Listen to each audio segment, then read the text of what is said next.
শোন না 5:30 তো বাজে রে। তো তোর তো হয়ে গেল শেষ। শিবরাত্রি এবার তো খাওয়া দাওয়া করতে হবে। কি খাবি বল, কি খাবি বল? কালকে থেকে কিছু খাসনি বাবা। লুচি তরকারি করে দাও। এখন লুচি তরকারি কেন? বাবা, এই সন্ধ্যাবেলা কেউ লুচি তরকারি খায়? ঠিক আছে তাহলে চাউমিন করে দাও। সরি, চাউমিন নেই বাড়িতে বাবা। এই তাহলে কি খাবো? তার মটরশুটির কচুরি করে দাও।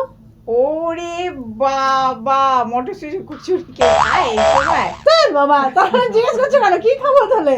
এ কি? ঠিক আছে তাহলে ইয়ে করে দাও, ম্যাগি করে দাও। ম্যাগি তো 7 জন্মে তুই খাস না। তা এখন কি খাবো? উপোস করার পর কিছু তো খাবো, খিদে পেয়েছে। আইডিয়া, কি? মুড়ি তরকারি দিব্যেশ। আর ভগবান